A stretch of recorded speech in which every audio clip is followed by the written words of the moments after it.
Hi, everybody. This is Brenda Green with the Be Strong Group. I'm founder, CEO of the Be Strong Group. And again, we welcome you to our Tuesday chat. Um, Again, I found this nonprofit was founded in honor of our son, Braden, who has sickle cell disease. And our goal is to spread awareness of sickle cell disease. And our mission is to educate, advocate, and empower our sickle cell warriors. So we're so thankful that you're joining us tonight because we have a very important topic to discuss. Um, Tonight's discussion is health disparities and sickle cell disease. And we're going to talk about this topic from a parent's perspective. So with that, our special guest tonight is a fellow caregiver of a sickle cell warrior. Her name is Vesha Jamison. She is also founder and CEO of a nonprofit she founded in honor of her son, Dre 365. That's the name of the foundation. So welcome, Vesha. Welcome to our discussion. Thank you. Hey, How are you? I'm doing well. And Visha, I share Great. with the group who you Mhm. are to me. She's also a friend. And if you want to share any more about yourself, about your nonprofit, go ahead and do it before we get started with the discussion. Awesome sauce. Yes, like as Brenda said, I'm Vesha Jamison, founder of Dre 365. And she is absolutely one of the greatest people. I'm so blessed to have met her and come across her and her family. She is just so wonderful and awesome. But I founded Dre 365 in honor of my son, Draylin, and we call him Dre for short. And that's kind of the name behind the organization because once he was born and diagnosed, and we became advocates for him and sickle cell disease, it was literally about Dre 365 days a year. So that's where the name initially came for. And over the years, through our outreach and education, I'm giving back community service. I coined the acronyms to mean dream, reach, and empower. We never want our warriors to lose their ability to dream because they indeed can do anything. And just because they have sickle cell does not have them. Our goal is to reach as many as we can to educate them about this disease and empower not only our warriors, but also our caregivers, our parents, form that community network. And we form families through our village. So we want to empower each and every one of them 365 days per year. Absolutely wonderful. And I am glad to have you as a fellow caregiver of a warrior. And before we get started, for those of you who are watching, we're going to have a conversation tonight. Okay. And this is for educational purposes. And we welcome you to engage, to ask questions, to add a comment, and just to share. Again, I think this is a very important discussion. And I know amongst our listeners, we have fellow warriors, fellow caregivers. We also have people in our community who want to support and who just want to learn so that they can support the best way that we need them. So, health disparities and sickle cell, Bisha. Um, as a parent or a caregiver, but from our perspective, as a parent of a child with a chronic illness, and in this case, is sickle cell disease, it can be overwhelming at times, and as a parent, mom or dad, we all just want our kids to be okay. We want them to be healthy and happy. But along with that, as being a parent of a child with sickle cell disease, there comes complication. And it's a lifelong complication or a lifelong journey, but with prayer, with support, we can help our children to get through it. So let's jump right on into the topic. What do you want to share about health, some of the experiences that you've experienced as a parent? Oh wow. Okay. So as you said, Brenda, this is a lifelong journey. And as a parent of a warrior, I don't think there's ever one moment of any particular day where we don't think about our babies, what they may be going through, what they're needing, how we can support them better, and what we can do for them to make sure that they're just simply okay. And as a mom, I think that overall that's what we do as moms, but it's almost like double time, when we have children who have a chronic illness. So when we talk about health disparities, you think about that from an aspect of, them already being at a disadvantage. Number one, sickle cell is not one of those illnesses that is, what's the right word here, Brenda? It's not one of those illnesses that is prominent or that is has adequate resources, that gets the light and the attention that it should. And not to, downplay any other disease or chronic illness, but sickle cell has not been in the forefront for over a period of time, just honestly speaking. So there are stereotypes that are attached to sickle cell disease automatically. There are other things that are attached to someone having sickle cell disease. And when we think about health disparities, as a whole, we already fight different things such as racism, all these other stereotypes in the normal world. So when it comes in as far as healthcare, it does kind of attach itself, open up those doors as well. Yeah, and I know you mentioned it's not very prominent, and I think a lot of times people do associate it as being a Black disease. Okay, but we know worldwide, it impacts so many other ethnicities and races, and so. But here in our country, in the United States, it predominantly impact African Americans, but it's not just us. However, I think a lot of the issues that come along with that, or the disparities that come along with that, because it's predominantly impact African Americans, but it's not a Black disease. We do want to that.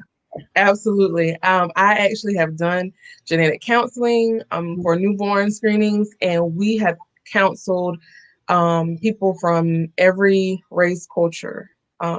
So you have it, the Hispanic community, Italians, anybody from any of those Mediterranean countries where sickle cell originated from can actually have sickle cell trait or sickle cell disease. Like Brenda said, it's predominantly here in the United States that it's an African American disease.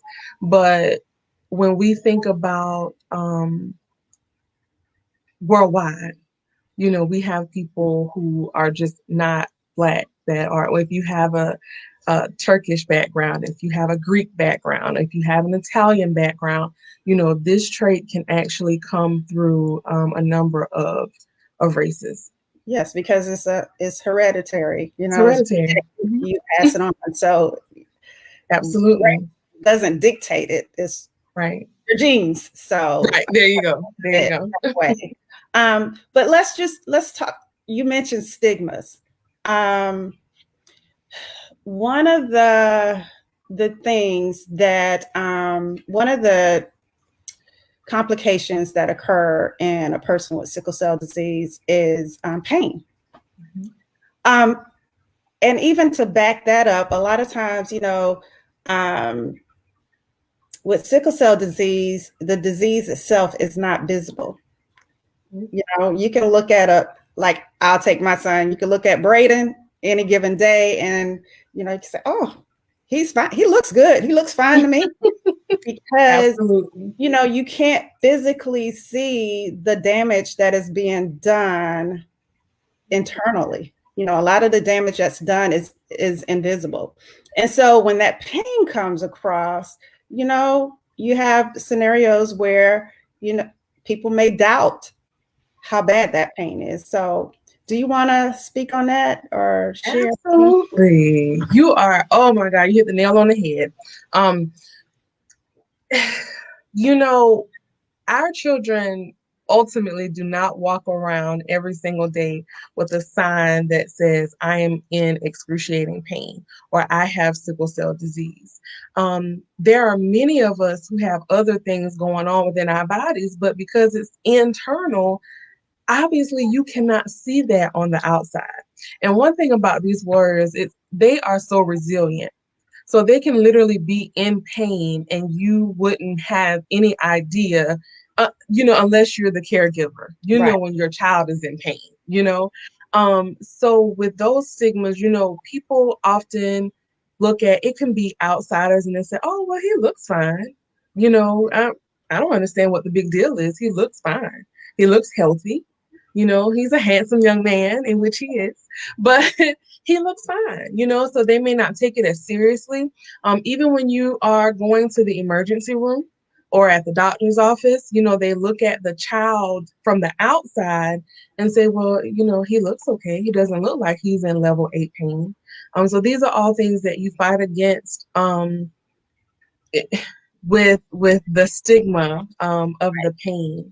In Yeah. addition to, them, they find ways to cope. Hmm. So that's the main thing. So someone may look at them on their iPad or into their phone or with a fidget cube or something and say, oh, well, he's playing games on his phone. He's perfectly fine. But that's a distraction. That's a coping mechanism for them. Yeah. And like you said, we can see it, We can see. and I'm sure Mm-hmm. you're like me. We learn our warrior.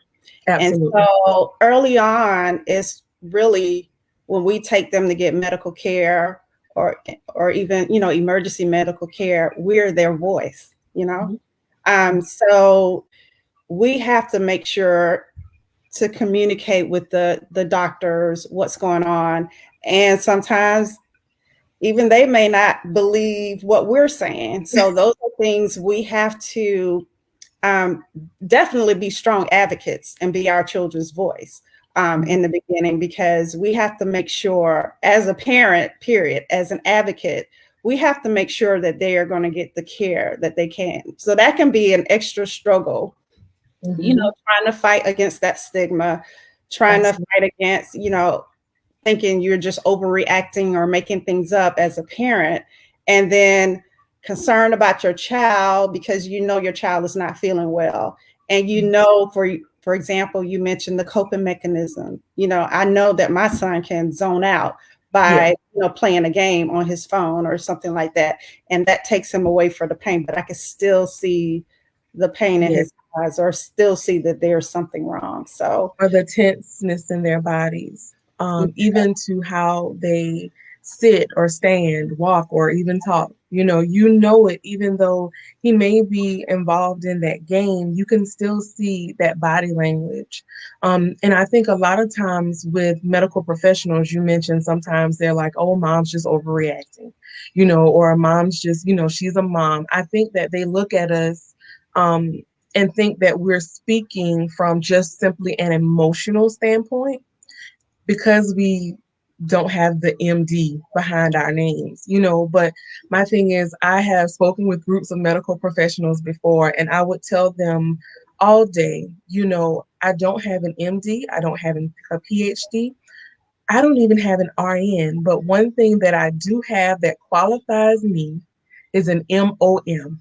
mhm. And that means that I am with this child 24/7 for the most part.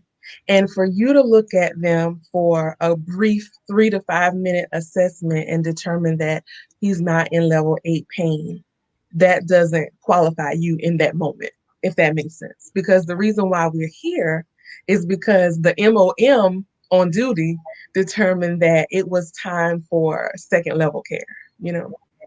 Right. So, those are the things that we, as a parent, I know we are not the warrior.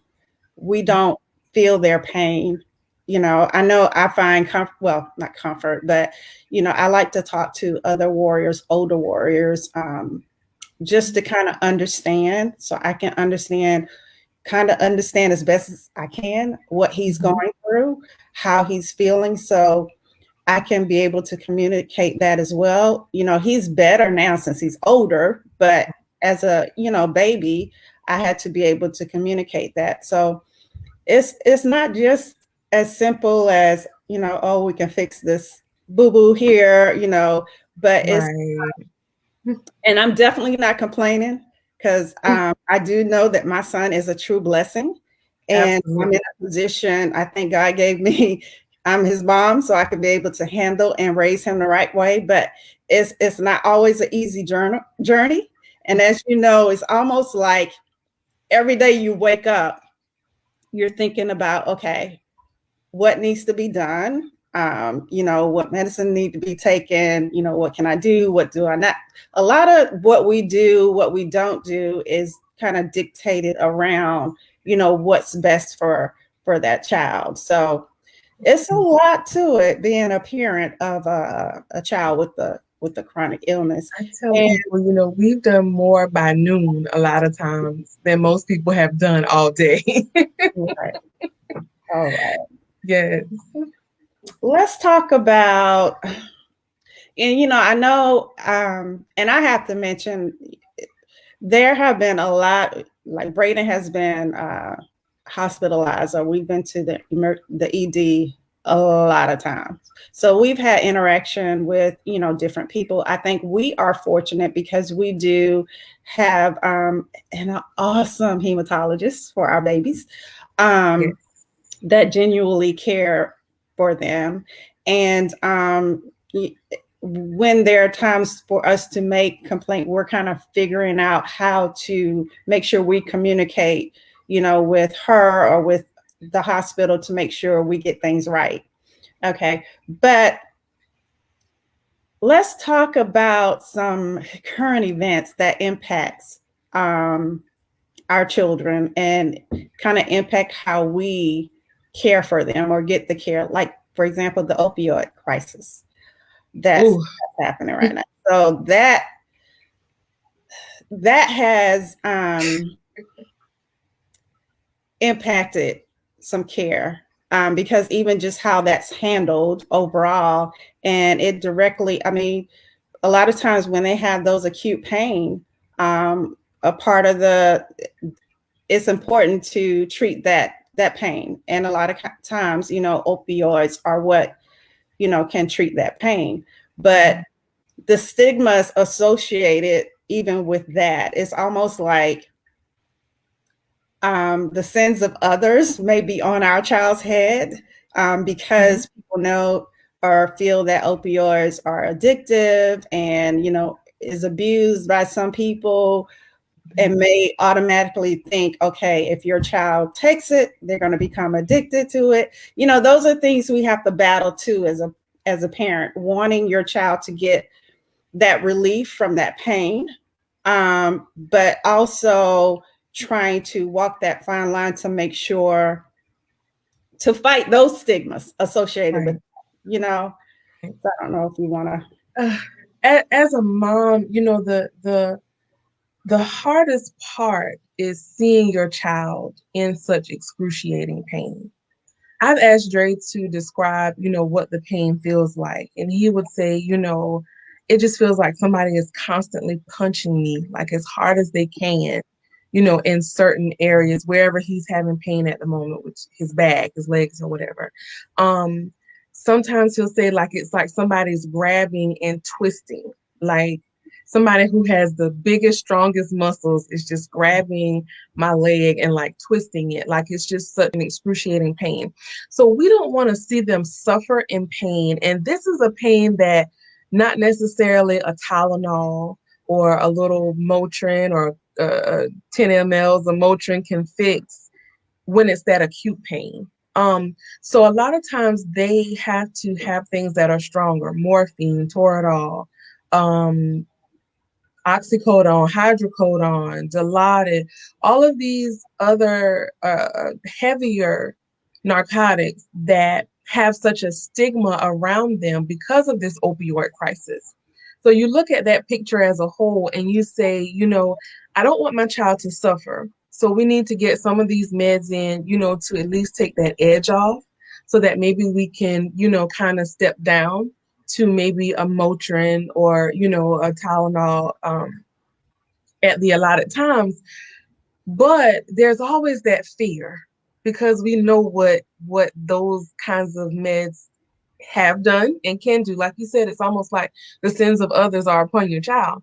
So not only do you not want them to suffer in pain, but then you're conflicted because it's like, you know what? This is what helps. So the older they get, this is what they're going to rely on because they know that it works. But what if that actually turns into something greater? Mm-hmm. I there are times when I ask Dre, what's your level of pain? And he'll say, 8, or, this is on a scale of 1 to 10. And I'm thinking, okay, so now we're at an 8. So Motrin is, I'm just gonna be waiting another 4 hours to give him something else, essentially. He's still gonna be suffering for those hours. And he'll say, like, can I just have the little white pill? Because he knows that's what works. Mm-hmm. Okay, as a mom, what do I do? We know what that is, so we know it's going to work, but I don't want him to become so dependent on that little white pill that, every day he wants a little white pill because he knows that that's what's not going to give him so much pain. It's going to ease the pain because even though they go through crisis, I have heard even from older warriors that there's only a few days out of every year that they don't have some type of pain. So whether that pain be a level 2 or a level 10, it just depends. But it's some type of pain. So we struggle with that because we know. And then when you think about our little brown boys Mm-hmm. growing up to be 20, 21 years old and go into the emergency rooms without us because, now mom's not there.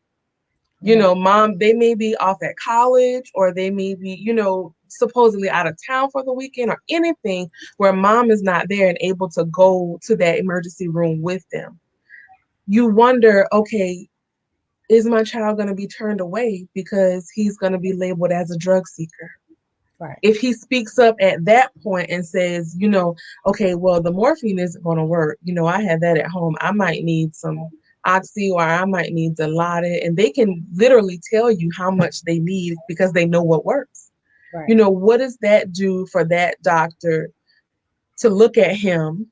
How are they looking at him at that point, saying, am I going to give him what it is that he's asking for? Is he in because he doesn't look like he's in pain? Is he in that much pain, or is he simply looking for a high? Right.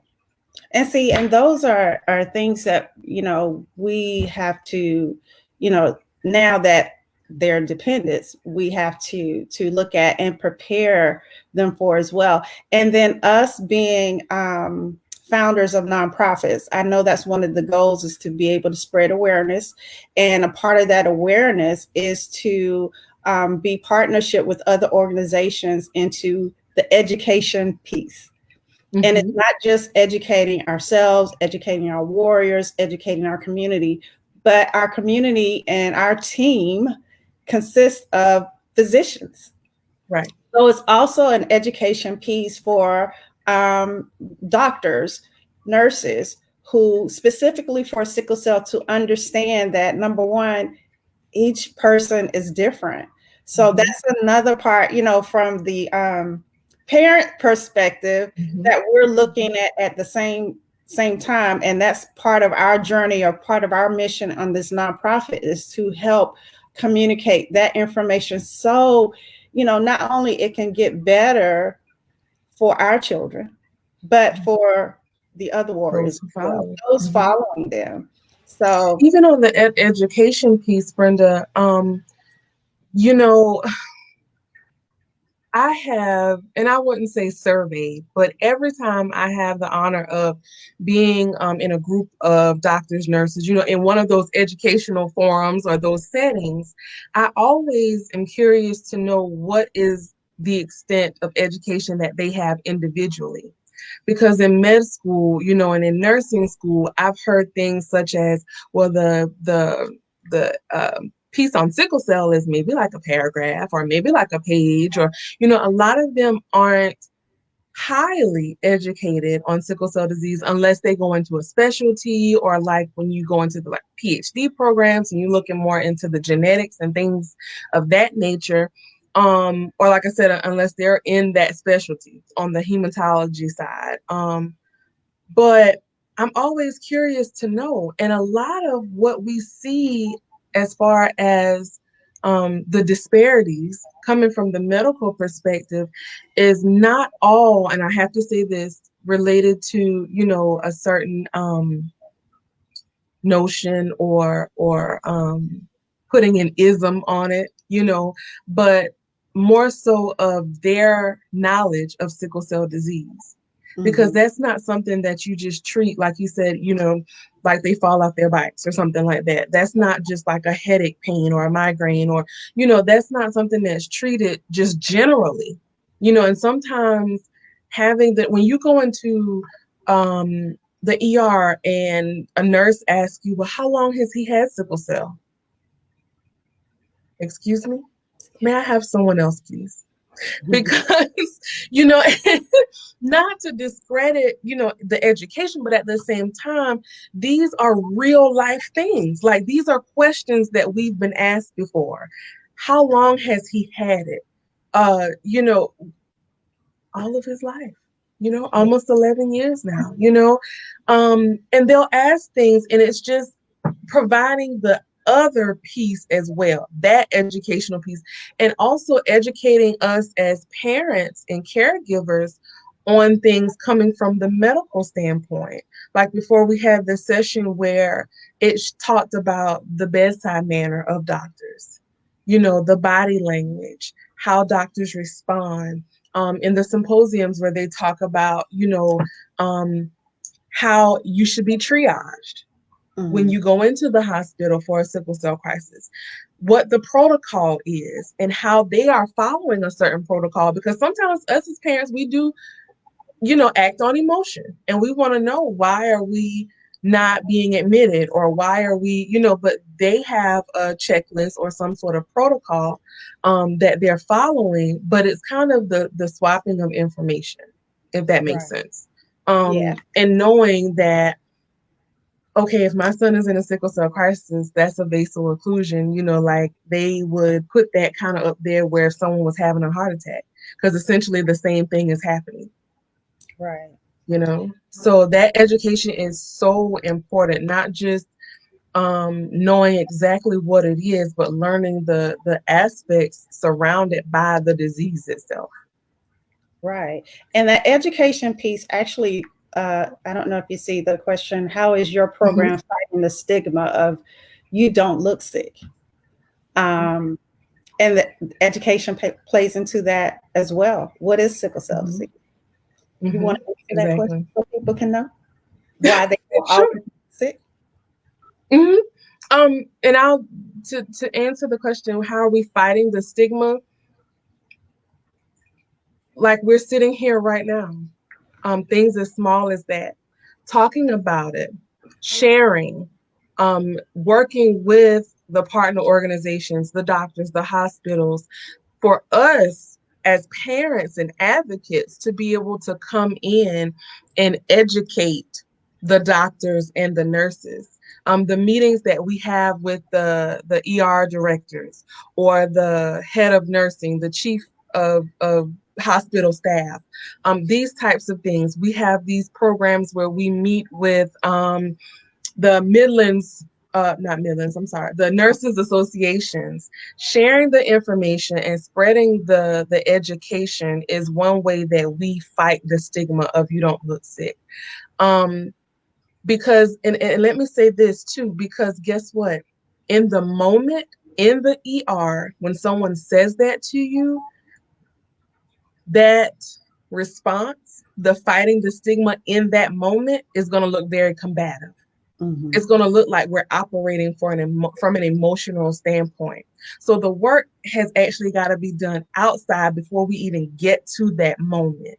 So if we do, and I'm just going to use Prisma for an example because that's where we have our kids treated. But if we are meeting with the director of nursing, the lead, the charge nurses from the pediatric units, we are meeting with the doctors, we are meeting with the chief of staff. If we are actually sharing these things with these people and it's being spread from the top down, then this is how we fight the stigma before someone ever actually walks into the ER. Awareness events, the blood drives, every chance I get, every opportunity where I can see where we can put something in about sickle cell disease, I'm speaking on it. I'm letting people know what it is, how it affects our children and adults at that point, because after the pediatric phase, it gets worse. We hear stories all the time about people waiting in the ER for 8 hours.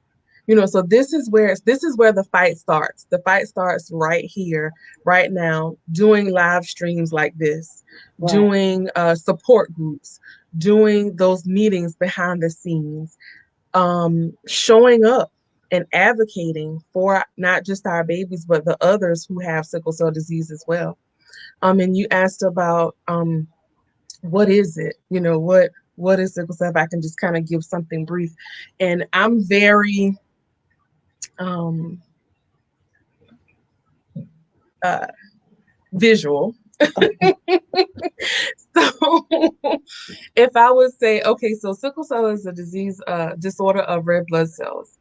And so what happens is you do have different types of sickle cell. So for example, my son has type SS, which is the most aggressive type. And that means that his body makes normal blood cells, but they also make sickle-shaped blood cells. And if you know what a sickle looks like, or a banana or a crescent moon, or like in the picture here that Brenda has in the logo for the Be Strong, that's what a sickle-shaped cell looks like. And those cells are hard, rigid, and sticky. So they don't flow as easily through the bloodstream as your normal round blood cells. The round blood cells are soft, they bend, they're flexible, they're supple, so they can flow freely through the bloodstream. Well, when those sickle-shaped cells get stuck in an area, that's what causes that pain crisis. So if you think about riding down the highway, and I always use this as an example, they're always working on the roads, 26 or 20, and you have a good free flow, and then all of a sudden, boom, traffic comes to a standstill. You think about how painful that is, like sitting there, until that traffic starts moving again. It's kind of the same thing that's going on inside of their bodies. And that can happen anywhere where there's blood flow. Anywhere where there's blood flow. Like, I'll let that sink in for a minute. Blood flows all throughout our bodies. So that can happen. And you've got those joints where I know for Dre, it's mostly like his back. He's had them in his leg, his hands, his feet, arms. But for essentially, it's his back and sides that tend to have the most problems. But anywhere where there's blood flow, this vaso-occlusion can actually happen. And you don't see it. You don't. The vessels aren't outside of our body. So, and when there's pain, there's damage. So anywhere those sickle cells are, there's damage occurring. So those are the injuries that you don't see. It's all internal. So, and as Vesha mentioned as well, the Be Strong group, the education piece is important. Sharing information about, the complications that can come with sickle cell disease. Explaining what sickle cell disease is, sharing our story. I know a lot of people know any opportunity I have to share our story, I will. In the beginning, I did not want to, because as a mom, I felt as if I gave my son the worst part of me. So it was guilt, it was shame, but I realized that wasn't going to help him, because I needed to learn how to be a good advocate. And I know, just by talking to people, being able to share our stories to encourage others. Absolutely. And sharing our stories to get the support, because, it's together, we're stronger together. I know we all say that sometimes, but even those who aren't impacted by sickle cell, but there are people who want to help. But if they don't know what the problem is, How can we help? how can they help? So we share. So, and so, that's ways that we battle that stigma. And if we have to keep repeating it, we'll repeat it. So that can leave. And each person, each warrior is an individual. That's right. Their journey is different. Where Dre have pain, Braden may not. The complications that Braden have, Dre may not have it. I mean, each person is different. Their tolerance is different. And, as a mom, initially I wanted to learn as much as I could in order to help Braden, but I realized I had to learn and then teach him. Right. Because that's what he's going to have to, like you mentioned, our brown boys are going to be our brown, sweet babies. Yes. Adult babies. Adult babies.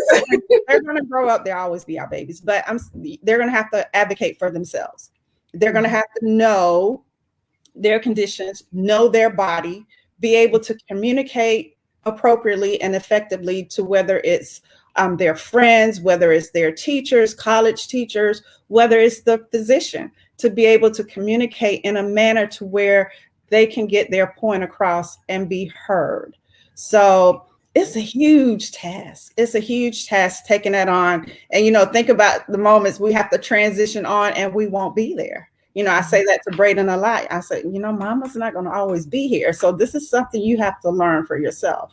I started teaching Dre at a young age, just what the disease is, what type you have, things that you have had a history of before. And when he was maybe about 7-ish or so, when doctors would ask the questions, I would allow him to answer. Mm-hmm. Because they can tell the doctor better than we can exactly what's going on. Where are you hurting at, buddy? Or mom, where's he hurting today? Buddy, tell him where you're hurting. Right. And for a number of reasons, because just like we talk about our brown boys, we're their voice now, because like you said, they're minors. But they're going to be adults one day, and they need to be able to communicate to other people what they're feeling, what they need, what works, what doesn't work. Not only that, at a certain age, the doctor is going to look at them and say, well, you're hurting. Tell me what's going on with you. I've noticed that the older he gets, the doctors now kind of focus more or direct questions more towards him than me. And at the same time, like we talked about earlier, being that mom and doctors looking at you from a different perspective as well, we never know what we're walking into when we walk into the emergency room. So just like those stigmas are out there and they're placed, and we worry about our brown boys, I worry too about being a brown girl.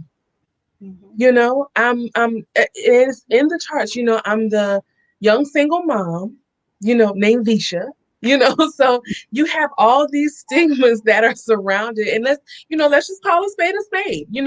I'm being real and transparent about it, because, and I walk in and there are times where I've had my red hair, it says absolutely nothing about my character or who I am in general, but the reality is these stigmas and stereotypes exist, period. Because they don't know who I am walking in just as well as I don't know who they are walking in. So the last thing I want is a doctor saying, you're bringing him here to get the drugs. Okay, let's be real. You're bringing him here to get the drugs, or, mom wants them, or, you know what I'm saying? Like, it's a number of angles you can look at this from. But for the most part, overall, I want him to know what needs to be said and how things should be handled in the event that mom is not there. He goes and visits other family members at times, So what if he's visiting grandma and grandpa and, he has to go to the ER? Mm-hmm. He needs to be able to tell them, this is, this has been my history. This is what usually occurs. This is what's going on with me, because grandma and grandpa or auntie and uncle may not be as well versed as mom when it comes to those things? What if mom is out of the country and I can't be there on FaceTime or Right. on speakerphone, to talk to the doctor? What if I'm literally unreachable in that moment? He needs to be able to say, this is what it is, this is what works, this is what doesn't work, and this is what I'm experiencing at this current time. Right. And this question that's on the screen right now, Mm-hmm. and say you touched on this a bit, but how do you ensure your child doesn't get addicted to pain meds? And I've been asked that before, and I don't fear that for my son, because at this point, the medication that he does take are prescribed. He doesn't get more than what he needs. He takes them as prescribed, and that's how I'm raising him, to teach him to take them as prescribed. He needs them to get through the pain crisis. And I think if we look at those who are addicted to pain meds, they may not be taking the medication as prescribed, or it may not have been prescribed to them. But and may not go around the right way of getting that medication. And especially with sickle cell, for example, when we do have a pain crisis, I know you mentioned what's your number. So we have a Mm-hmm. number scale that we started early on. Exactly. There's something we do if the number is between 0 and 5. You may have your heat, you may have your massage or an Epsom salt bath, or Exactly. more, of course, always hydration. So there are methods. There's a different method we take when it's between 5 and 8. May introduce the Tylenol or the ibuprofen and acetaminophen at that point. And above an 8, then you go to your prescribed medication. So with my child, we teach the responsibility of pain meds, and you only take what's prescribed to you for you and as prescribed, and when needed. And a lot of times, with our children, sometimes you have to head off that pain or take it regularly. So like you mentioned earlier, take the edge off, or it can get to, if you don't address it early on with something, whether it's heat, whether it's a massage, something is going to get worse, and it'll get worse fast, and it can cause some real complications. So I think it's a difference between needing a medication or dependent on it to treat real pain, Mm-hmm. versus taking it because maybe you want the effects of it. Right. So it's a difference whether you're taking the pain meds to treat an actual acute pain, or and I know that can get a little sticky and touchy, or this is my perspective as a mom, or you take the med, wanting to feel a certain way, maybe wanting to forget, which that's probably another issue that needs to be addressed, mental health wise, or emotionally wise. But what I'm doing is with my son is education, and we work really closely with his hematologist, with all of his physicians, make sure everybody's on board. I'm aware of when we go to the ER, we document everything. So we write down any medication that he's given in the ER. And so that I'm aware and he's aware. And of course, you have your app for your My Chart and everything. Right. So that's from my perspective. I'm not concerned with him getting addicted to pain meds at all, because of the way I'm preparing him. And I think it's honestly, for someone who has a chronic illness and a chronic disease, this is pain, and it's real. And a part of that comes with people actually believing that pain is real. And a lot of them just want to, have that, not really make that pain go away, but have it to a point to where they can function, just to live. I mean, a lot of times that pain is not going to go completely away. It's just to the point where they can function. Maybe they can go to school, do a test, and for adults, go to work or care for their child, So I And know. that pain management piece, no, you're spot on. That pain management piece is critical. So that's one of the things that we do as well. We learn what to do, like you said, Brenda. If that pain is 0 to 5, we already know that, okay, that's not an oxycodone moment. That's not, 0 to 5. So we already know these things. And teaching them that you're going to probably be in some degree of pain, but every single pain is not a medicated moment. Because, and I think what you said, Brenda, was great about not wanting the effects or the feel of how the medicine, that the medicine gives them, but addressing the pain in general. So I'm a big advocate of getting to the root of the problem. So if you're having pain, let's think about what we did today or what we didn't do today.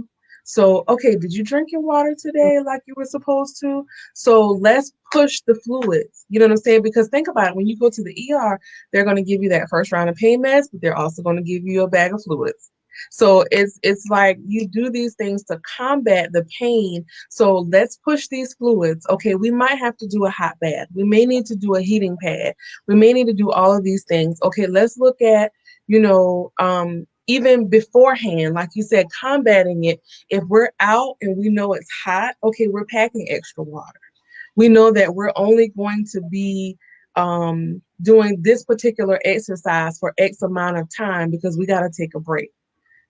You're in the pool, you swim for X amount of time, then you got to take a break. When you get out, you're taking those measures. You're making sure that your body temperature is not dropping. You're making sure that the pool is warm enough anyway, to begin with. So you're doing the things on the front end to not necessarily prevent the pain, but kind of prevent the pain, if that makes sense. Yeah. And then addressing the pain itself, not just getting something to, like you said, getting the feel. We just want to get them to where they can actually manage. So pushing, you'd be surprised how getting, a half gallon of fluids in can help that pain. Because you think about that, blood just needs to get the flowing again.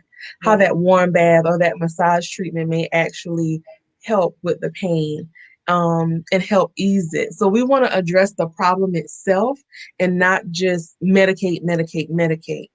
And like you said, teaching them how to take the meds as directed, only your meds and your meds only. And also, I actually tell Dre, like I teach him the side effects of certain medications. You may feel drowsy if you take this particular pill. Not only that, we have to be careful because XYZ.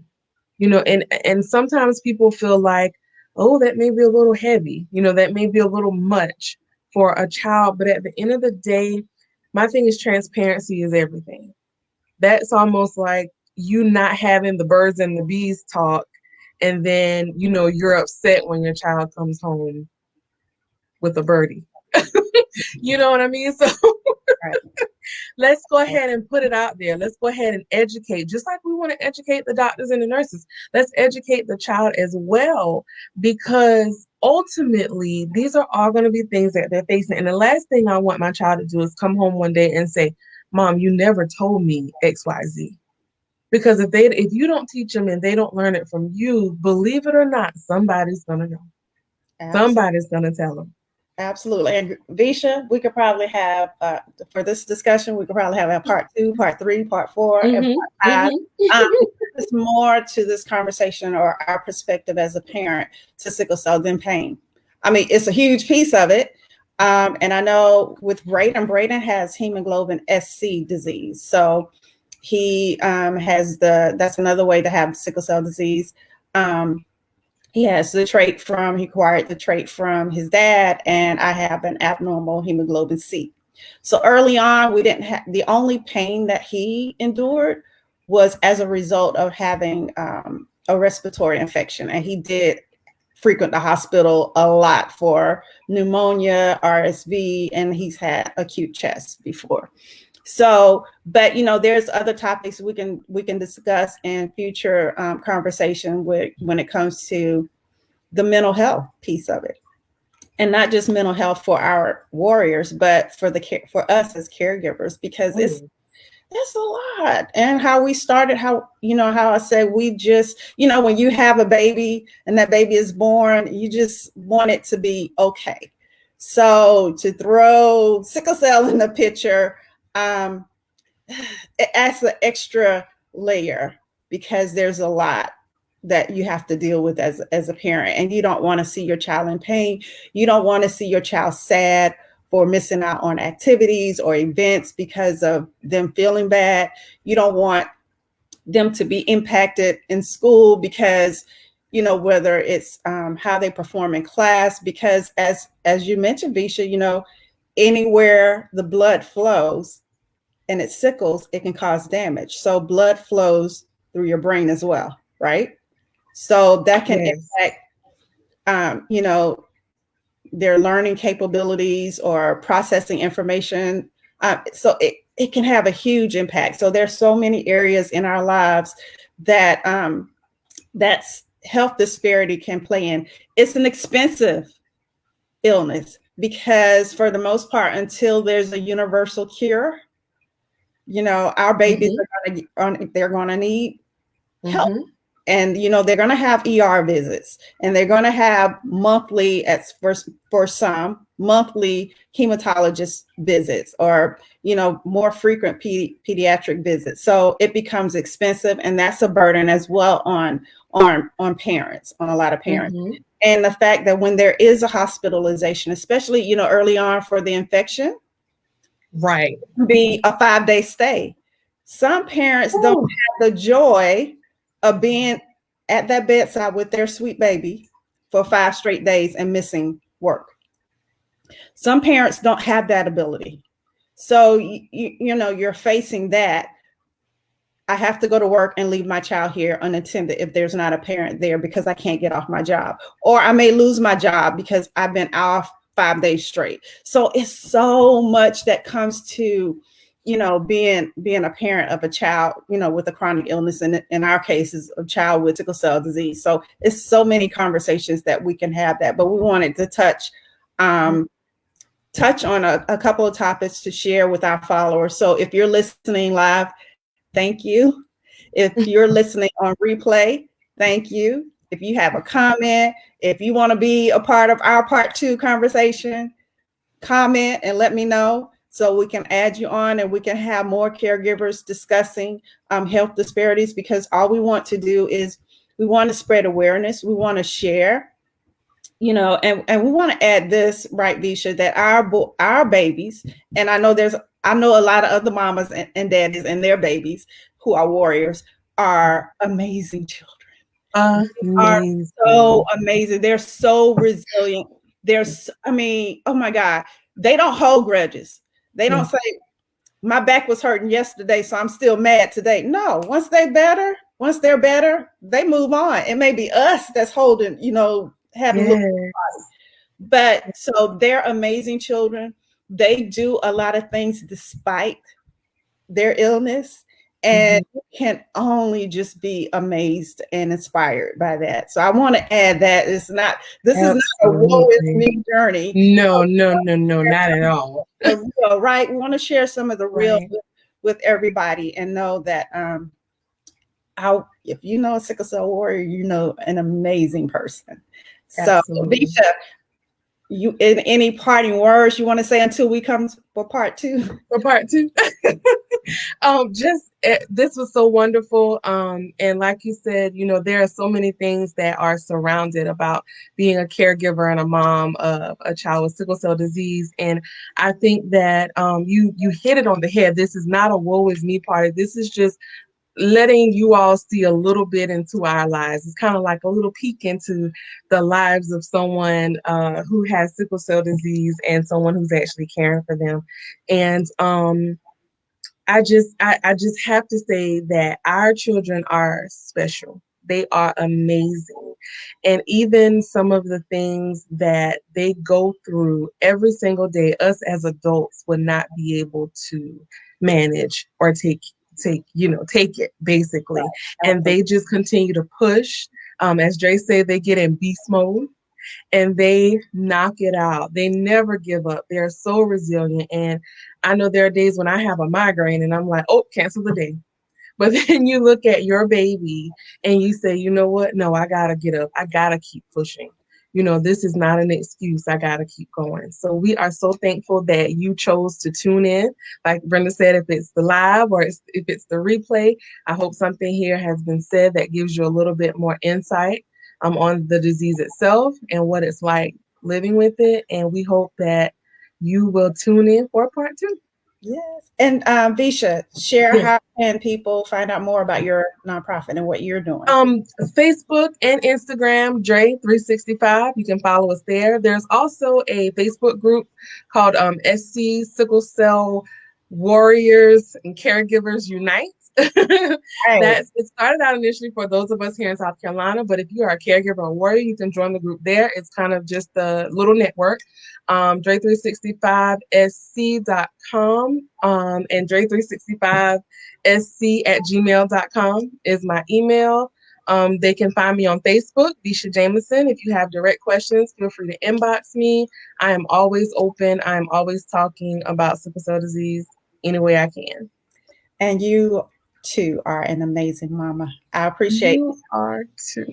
So again, thank you, everybody. We'll see you next time, June 22nd, for our next Tuesday chat. Thank you for listening and joining us tonight, everybody. Thank you. Thank you.